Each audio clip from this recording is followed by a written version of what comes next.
So now I would love to invite our roundtable panelists up to the stage. We're going to organize it like this. I have tried to collect all the questions that we didn't have time to address, so we will try to do that. I'll get some help from my friend Roberto to moderate, and then of course we will allow for additional questions from you. Thank you. Thank you very much. Thanks, Edwin. Tomas, kan du hooka upp mig på den här? It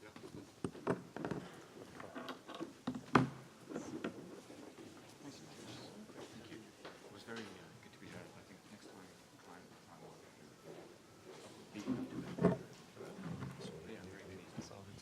Ni har två där. Du fortsätter. Martin, please. Take the mic.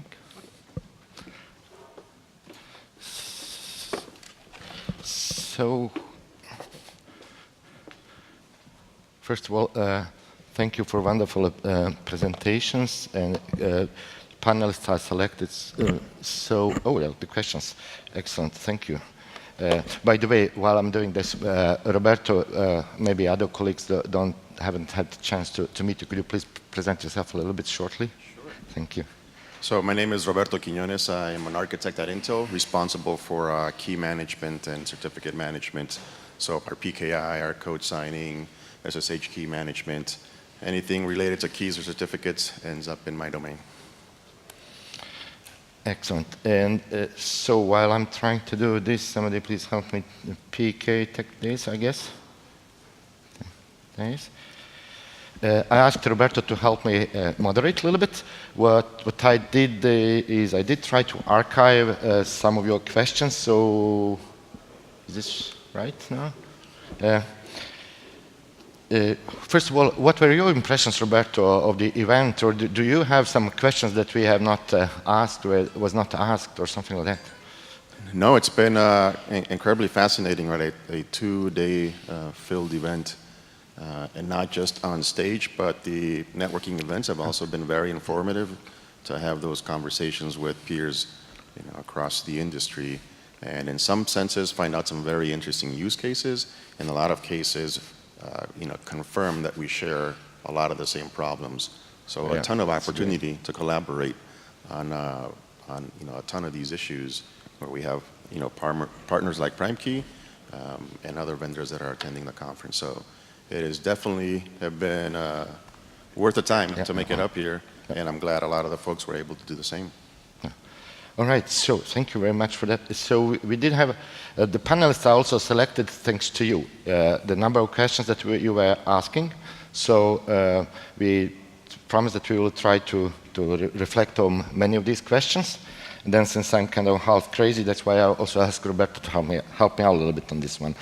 So there were interesting questions, and by the way, I think now we have them being posted. So I don't know if I can maybe do something like that. So you can see a little bit more. Yeah, good.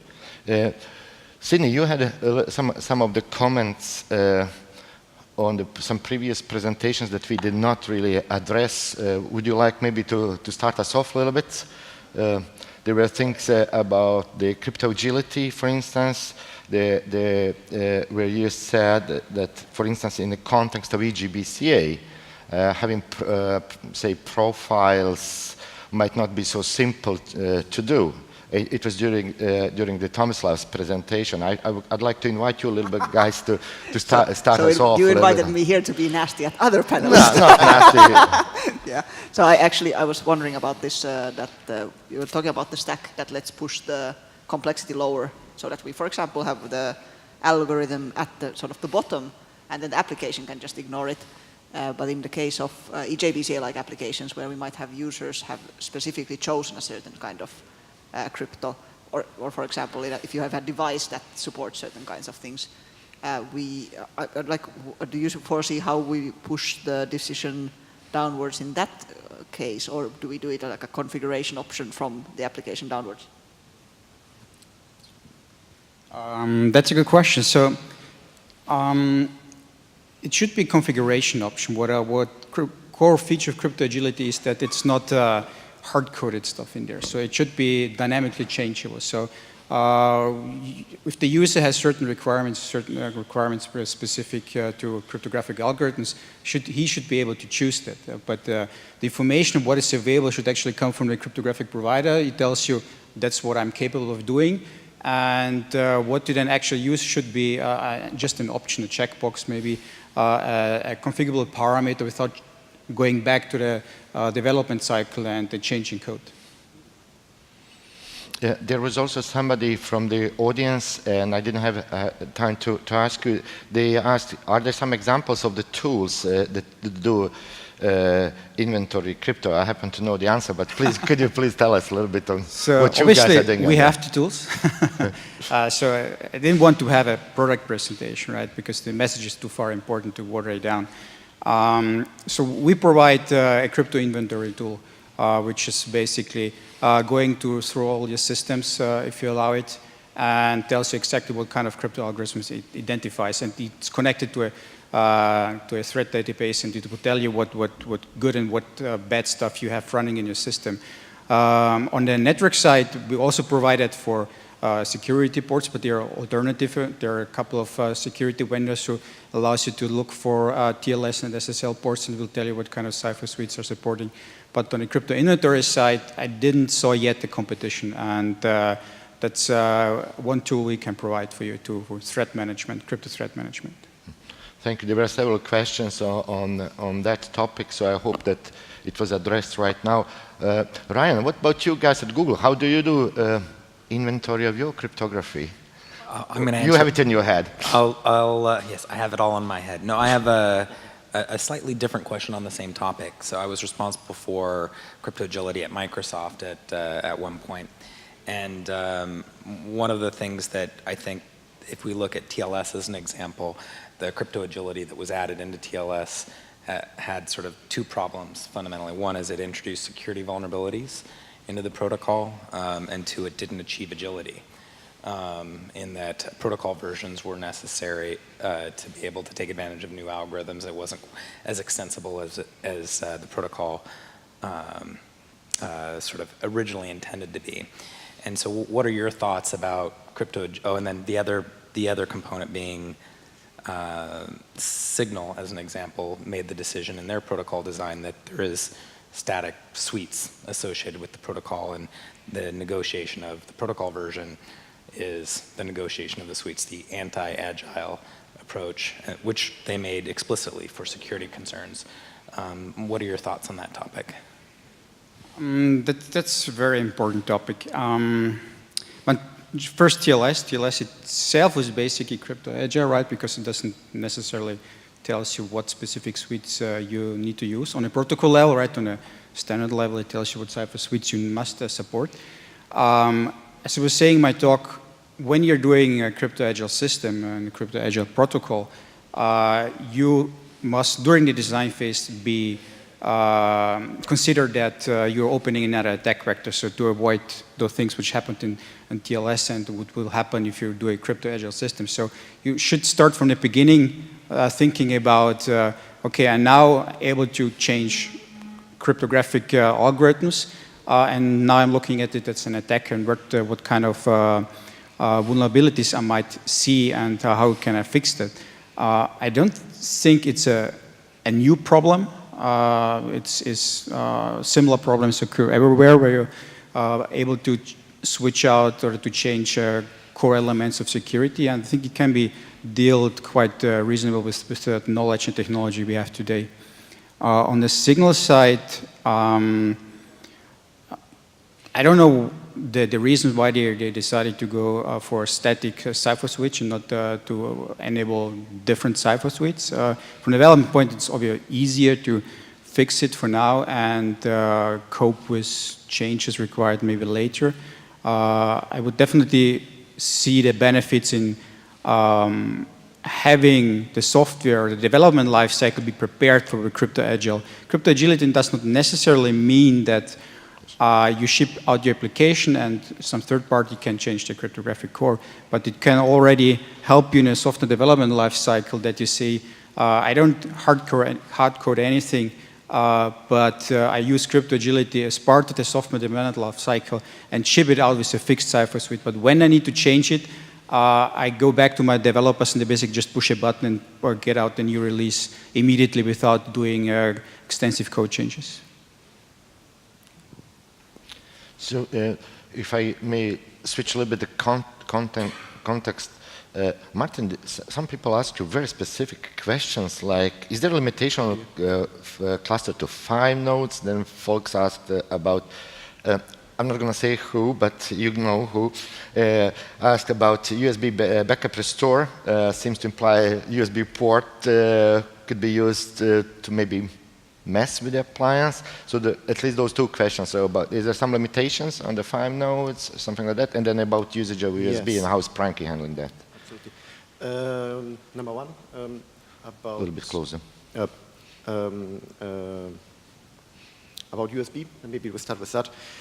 Yeah, so we did some, of course, some testing, and we try to make sure that, of course, only really storage devices can be mounted to the system, and the system makes sure that it's really a storage device based on a vendor ID of the USB device to mount the stick. If the stick is not recognized as an basically appliance stick where already a backup is existing, that can be checked, then the stick is reformatted. That's the first thing that happens. So I'm not sure if that answers the questions, but of course we are aware that you can do evil things with Turn USB. to the left and you will know if she nods. It was Sini who asked a question. Yeah. And the second question was? It had to do if there are some limitations on a clustering 5 nodes, or how is PrimeKey looking at that? Right now, technically from the web interface, it's limited to 3 nodes. Mm-hmm. This is what we test with, what we recommend, where we think you can do the majority of installations, it's sufficient. I think we have a couple of installations indeed with 5 nodes, where some let's say, under the hood changes to the system has been done, and we have so far positive experience with the setup in this specific context. Technically, Galera, I think this has been also mentioned several times, the Galera technology, here also by Fabian from Swisscom. In theory, they support, I don't know, up to 40-something nodes, but at some moment, the overhead of the system basically takes over and simply does not make sense. So far we are looking for 3 nodes, depending on the cases, maybe 5 nodes. And what we would like to investigate further is actually the combination of this master-master replication introduced with Galera, and actually some onboard tools which come with MariaDB and master-slave, just to fit better into existing environments, because not everything out there is master-master. So there is some trade-offs that we are doing there, but what makes practical sense? Exactly. We want that the appliance as a tool can be used and integrated in an easy way into existing environments. And then, thank you very much. Sini, are you satisfied with the USB type of question? Because USB is a topic that's non-trivial, of course. No, just the same. Yeah. I had a little bit question for Ryan, you and Tomas. We touched a little bit on the RESTful APIs, and you opened also a bit discussion about Acme type of API for a other type of management of the, say, CAs or what is not addressed currently.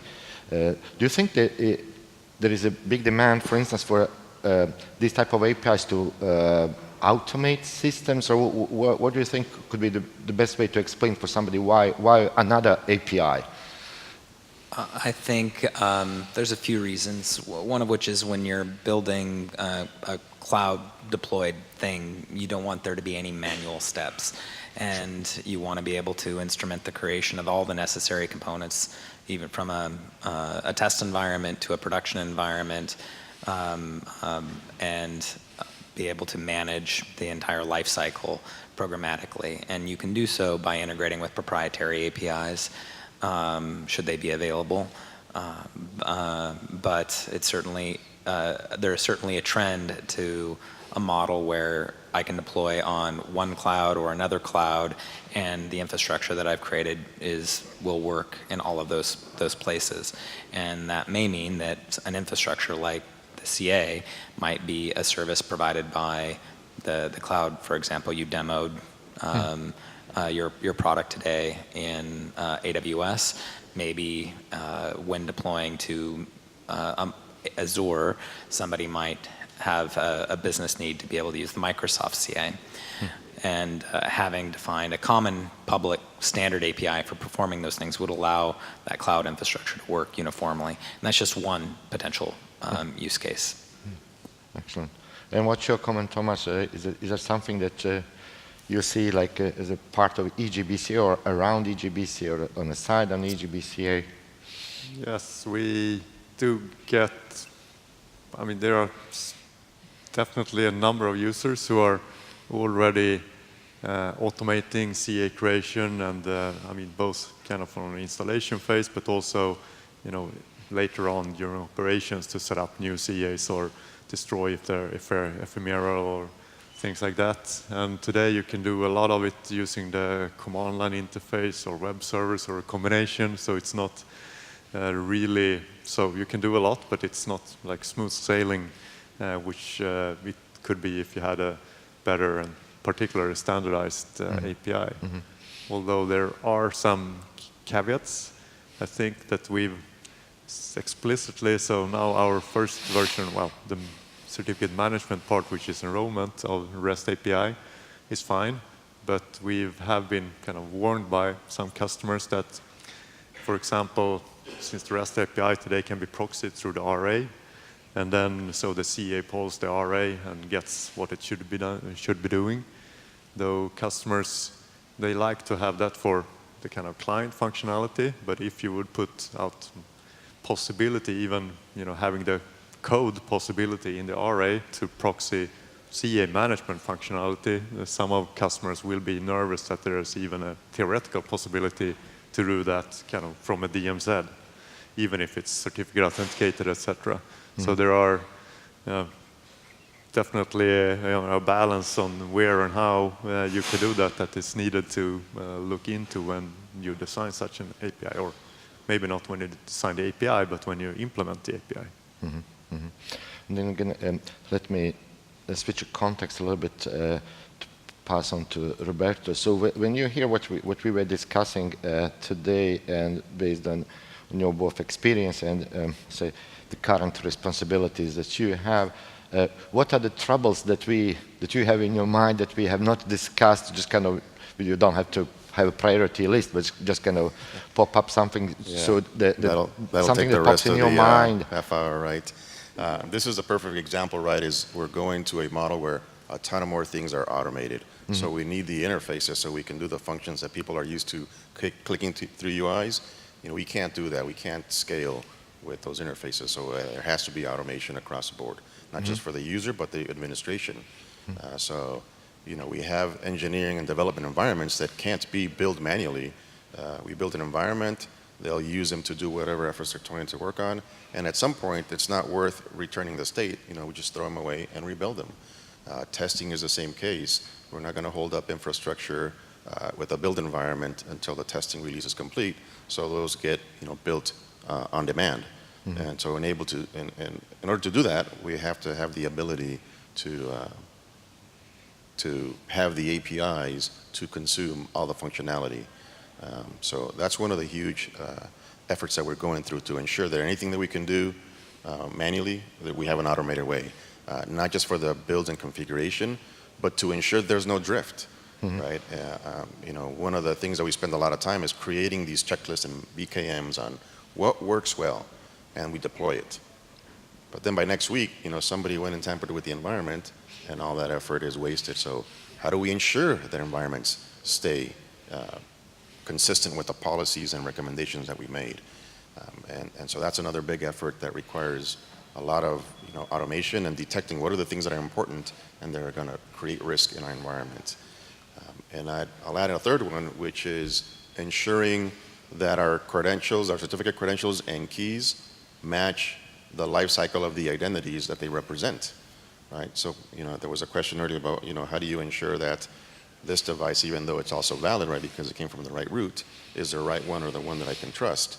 So ensuring that those identity systems tie into the rest of the ecosystem, not just for the creation and the provisioning process, but the end of life of things, right? When a user leaves a company, well, their VPN and SMIME certificates may be revoked. How do we ensure we do the same thing when devices end of life or an application end of lives? So all their devices, their network endpoints, their FQDNs, and their certificates go along with it, right? So the keys have to be closely coupled with those identities. And again, it's easy to paint in an architecture drawing. It's a lot harder to execute across the board, with so many different endpoints and systems within the environment. So keeps the team busy for sure. Sure. Maybe that can kind of connect me, reminds me a little bit of another anecdote where you and I kind of laughed a little bit about some people who feel special and you all are special. We were joking about that, and it connects in some strange way to all the presentations. I was thinking about it. For instance, Sini, you mentioned in your slides you had a big warning about, say, implementation being done in an unexpected way, or how did you phrase it?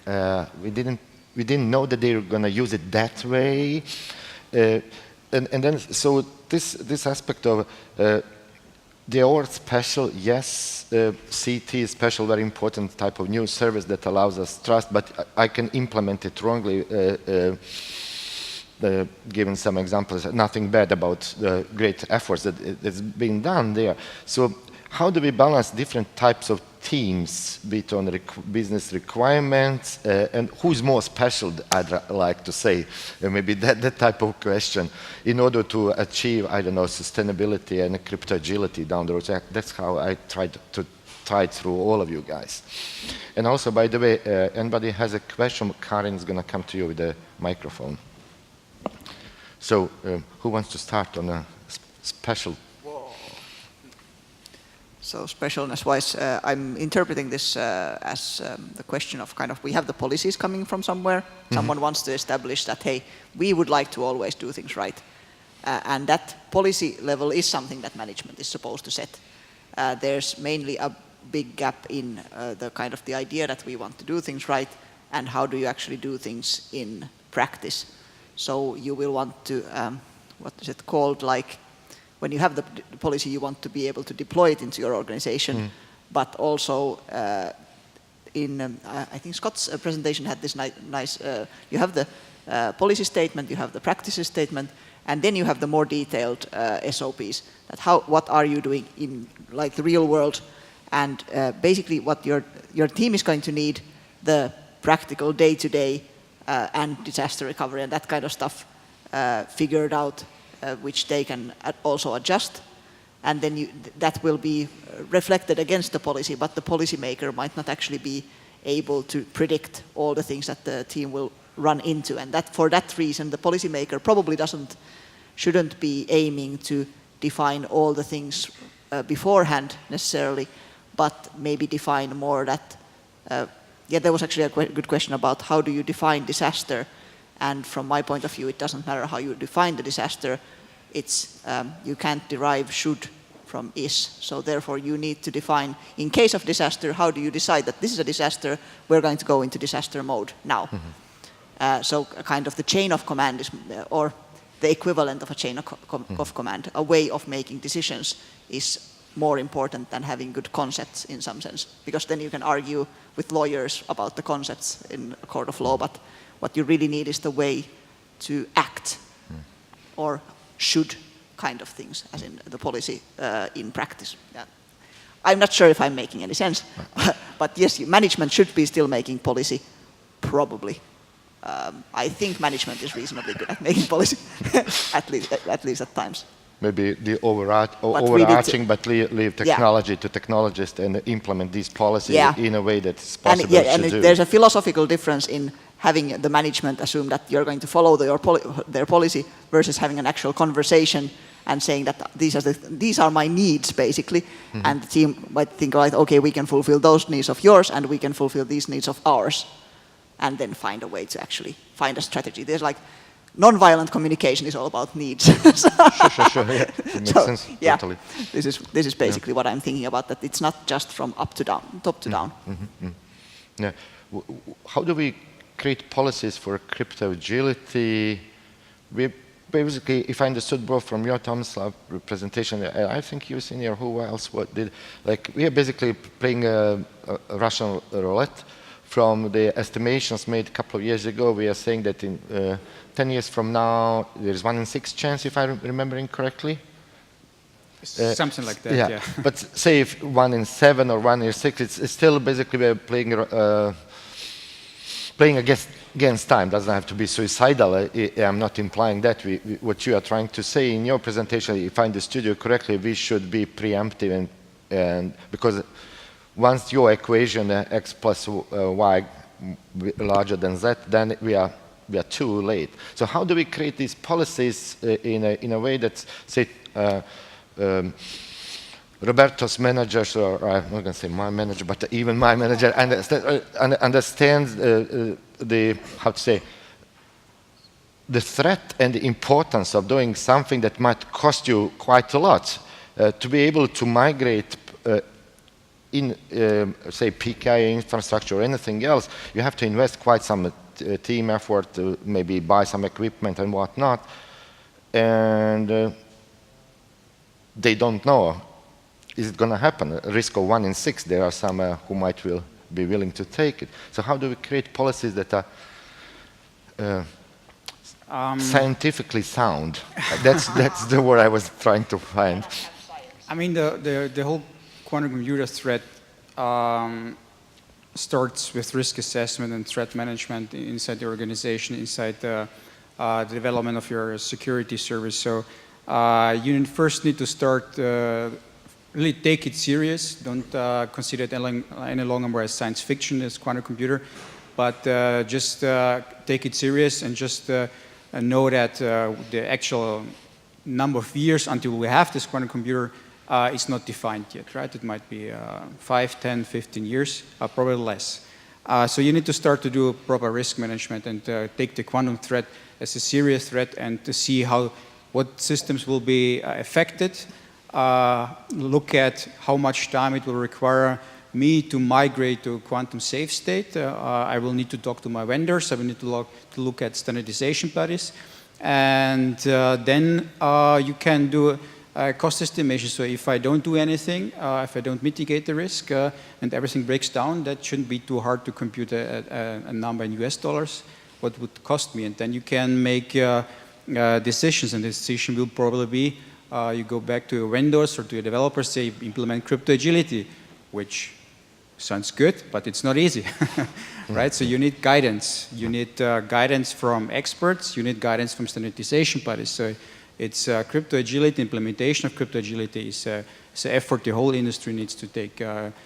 Certain companies can provide tools to help you, but it needs to be driven also by standardization bodies, which we see coming, right? Crypto agility, important topic, but it needs to be picked up by everyone, and you need to have the necessary guidance to, so that the designers, system designers, security architects know how to do it in a safe way, know what kind of requirements they need to fulfill and what kind of security issues they might encounter during the design phase. And then when you go to the implementers, you need as well guidance again. You cannot just throw basically a document down there which says to implement this. Now you need to take them by hand and help them. Those who have experience in that space should help them and provide guidance.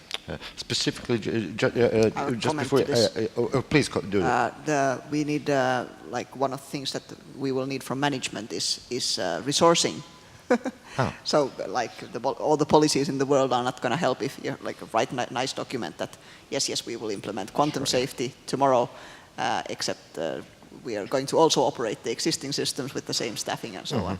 So we will need a Ministry of Happiness in every team for Ministry of Post-Quantum Happiness, specifically. So just kind of as a question to both of you, and connecting to Scott's presentation, there was a suggestion to maybe do facelift on RFC 3647. Maybe that's the place to at least suggest something there. I don't know, just kind of maybe as a comment. But then there was somebody, Ryan, who was asking me about what happens with the certificate transparency when the quantum crypto appears. So I know you know the answer, but can you just address it a little bit for the public? A big component about being agile, from my perspective, is how long you rely on your cryptographic keys. And there's lots of ways to be crypto agile. You don't have to make your protocols complicated and negotiable. You can have them be static and make it easy to do version to version switches. And in the case of certificate transparency, today the standard, de facto standard, is sharded logs that are good for a year. And so if tomorrow there is quantum crypto and we needed to switch, we would deploy a new cluster of logs that used whatever quantum algorithm the industry sort of settles on, and we would maybe re-sign the existing logs with that algorithm, and it would just be something we had planned for. Please. That's actually a very important comment. So you need to identify where you actually need the full capabilities of crypto agility, right? You have if you have your apps on your smartphone, you really need exchangeable crypto in real time when basically your app is updated 3 times per week. So where you have systems where on one hand updates are quite easy to deliver, you don't need the full capabilities of crypto agility. And as he was saying, the same goes for if you have short-lived data, short-lived keys, which are only valid for one communication, right? And you have the capabilities to easy up those things. You don't need to construct a very complex and complicated system which supports all the crypto agility aspects. And then I would add one more thing is that you identify the systems that are critical to your business, right?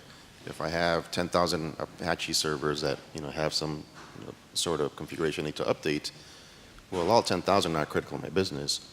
These are the important ones for my line of business. So having that awareness as an enterprise so you can react quickly when something comes up is also critical. So Ryan, you have deployed more web PKIs than most people alive. So when do you think we will see the first PQ route? I think that there is a long path of things that has to happen before we see PQ routes. We have to pick what asymmetric algorithms we want to see, and then we need to standardize them, and then we need to get HSM vendors to implement them. And so realistically, if I was asked to guess when we would see it, I would say 10, 15 years from now, to be honest. Wow. That breaks Tomislav's equation, most probably. Maybe one thing I would add is wouldn't be probably just one PQ route. One outcome of the competition would be that for different use cases, different purposes, you would have different post-quantum crypto algorithms. So one specific algorithm might be used for a PKI infrastructure, which is specifically dedicated to IoT environments, small embedded spaces, right? We don't have computational power. And another PKI would use a different algorithm for systems which are more powerful, like traditional servers. So Thomas, what does it mean in the context of EGBCA? How I understood what you, Ryan, said, well, for, say, PKI in particular, we would need to wait for HSM vendors to implement. There is also a standardization because a vendor is not very likely to implement just a non-standard PQ algorithm. It takes lots of effort. But what does it mean for EGBCA? Where in the stack will be the changes? Well, from web PKI, it would be kind of, we don't have to rush, but there's more other use cases for sure where this will happen a lot earlier and where we will see requirements to start proof of concepting and getting into some serious implementations a lot sooner than the web PKI. I mean, it's just one use case which is kind of probably slightly trickier, maybe therefore slightly slower moving than some other more limited or private use cases. I agree with that. I would add as an example, you can take a look at ED25519 and how long that process has taken for it to even be standardized so that it can be included in certificates in an interoperable way. And we still don't have commercial HSMs being sold that support Curve 25519 based things, at least in an accelerated way. I'm not taking a word from you. You just we are one mic short, so you have to share. I'm sorry, we had a question. Just one additional comment, because it connects to the previous presentation. And one use case where we probably see PQ routes before standardization bodies are catching up are critical infrastructure IoT devices which are deployed now and need to operate for the next 15 to 20 years. And they are mounted somewhere in the wilderness where they don't have the capability of just changing the root of trust and changing the certificates easily. So those use cases where devices will live for a very long time will probably see the necessity to use post-quantum crypto earlier than others. Sure. Martin, do you have a question, Karen? I'm sorry, I have a light in my eye. Sorry, yes, it's me. I just wanted to give a comment. I don't want to speak on Dieter's behalf, but I'm sure they're doing the same thing. But our CTO office is very proactive when it comes to post-quantum. So I know that we have, for example, a Google Canary build, and we've gone and, I don't know if it's code that we've got from GitHub to implement it or what the process of doing it is. But we have some demos where we've implemented some of the new algorithms in our enclave and demonstrated a lot of these new algorithms for browser-based certificates. So we're at the forefront of doing it, but a lot of it, like you said, is kind of proof of concept work just at the moment. Thank you. Martin, could you please, sorry for interrupting no you. problem. Basically a thought, and then in the same moment a question, basically connecting a lot of things that has been said before. In terms of crypto agility, quantum safeness, also this little bit who is special, business people or tech people, and also connecting actually to the presentation of Simon, because he mentioned something very interesting, that cryptography within the industrial IoT context could be the enabler for switching actually the business model for a lot of companies that were actually not that much into IT, that were producing harvesters, trucks, whatsoever. And if they are looking to switch from product sale into the service model and they have to monitor all the devices, suddenly the cryptography and security becomes a super vital part of the business model. And then maybe it is a different discussion about long-term support and long-term vision about security when something is seen from the business perspective, because then the business people look, okay, what are the core components of my business model? What is the enabler? What makes it explode right away? And maybe this is a different leverage than the nerdy security people say something, yeah, but this algorithm is not secure and we have to take care about that. If this is, this is a different perspective on the situation, and maybe this would, potentially this will accelerate things or create a different view on the situation.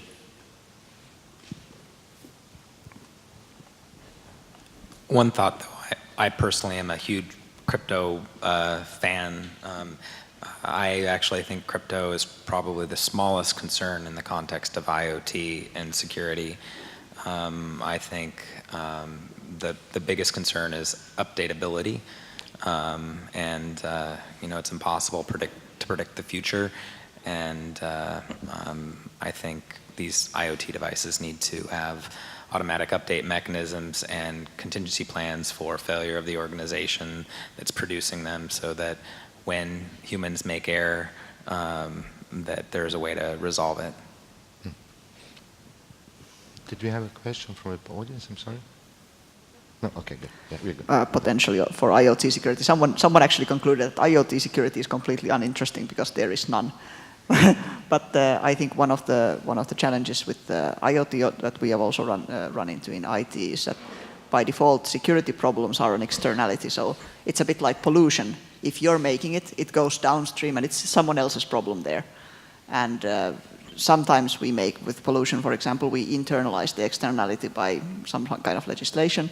I'm not sure if that's going to solve it for IoT, if it's produced somewhere very far away for very cheap. But basically, to make some kind of incentive to look after IoT security, I'm guessing that the pollution externality, we kind of need to push it back to where it can be actually solved. Or maybe we solve it by malware, scanners, firewalls, and the other kind of external things that we did with IT. I personally like the pollution angle. I think that that is definitely, it's a good parallel. I would say that we didn't solve many of our IT security problems with firewalls and externalized. I think that in the 90s we thought that we could layer security, and then in the 2000s we sort of realized you can't, it has to be built in. And I think this is a big challenge for IoT, because commercial realities, certainly for consumer electronics, are such where a venture capitalist gives you enough money for 2 years to be able to build a product and prove viability, and it takes you a year just to build your update system. So that's the thing that's left out, and then you end up with a bunch of cameras that have password of password and HTTP auth. Yeah, and now is it my fault because I didn't configure it correctly, or because the provider of the device doesn't have a mechanism to protect me from my laziness or unawareness, right? So. Admiral says it's your fault. I think it trickles down very slowly when there is a huge kind of uproar when these are noticed, like even in home routers, they used to be password and open to connecting from the outside. But, well, if you buy a router now, it's slightly better than that, so you won't be hacked right away, at least, even if you connect your Windows 95 computer behind, your router. So, but that's not the cheapest device example, so it's definitely tricky. And you can't expect that to, wait for that to happen on all types of devices, right? Because it takes 5-10 years. And if it does that for everything, it's not a good situation. While you're on the subject, we have a question up there. Do you see any advantage of using decentralized public ledger to help secure IoT or provide validation for PKI, or maybe addition to CRLs, OCSP, CTs, etc.? I think this question has maybe 3 sub-questions, and some things are easy to answer, some are less easy. Ryan, do you want to start, or Tomas, or whomever? Digital ledgers are slow databases with some neat security properties. And there are places where those security properties are very useful tools, and there are places where they are liabilities. I think for the most part, they're liabilities. And so you have to be careful where you apply them. Where they are not liabilities, it's magical. If we look at the web PKI, largely it's an example of delegated tofu, trust on first use. And we rely on in-band discovery of that tofu has taken place. Mm-hmm. You could imagine ways that you could use digital ledger technology and maybe a distributed network of notaries that do domain control validation as an alternative to today's web PKI. I don't think that there's any near-term proposals that will practically work for various, mainly administrative reasons. Mm-hmm. You can look at Namecoin and all of the variants of that same approach where name squatting isn't addressed as an example of the common failure when looking at how I'm going to replace TLS. So like any new technology, sometimes it could be magical and help us a lot, but when we find the right use for it, otherwise we are reinventing new problem or re-implementing on the old problem, maybe a better way to say. Karin, what am I doing wrong? No, nothing so far. Good. Thank you very much. I think, did I interrupt you, Martin? No. No. So there is a little question was on the appliance and support for the other type of HSMs, a little bit on a different topic. You did indicate a little bit on it. There was also a question on migration of the PKIs and so on. So kind of not much of a quantum crypto type of topic, but still kind of non-trivial engineering task. Could you reflect a little bit on that, please? Yeah, sure.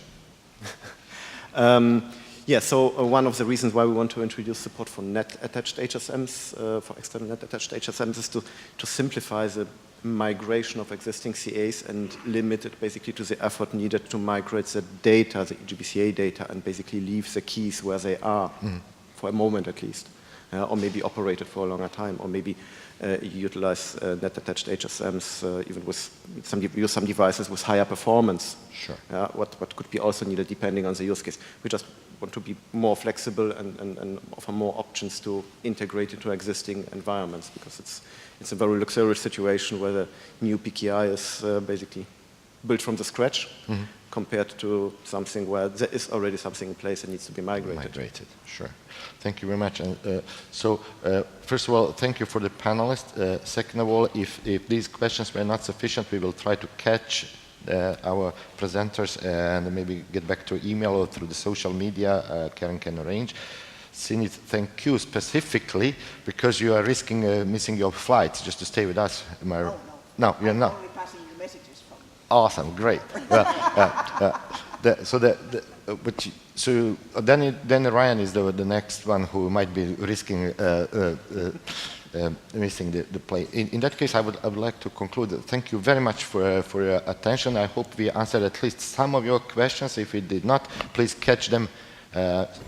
And I don't know, hopefully they will not miss their flights back home. Thank you very much for your participation.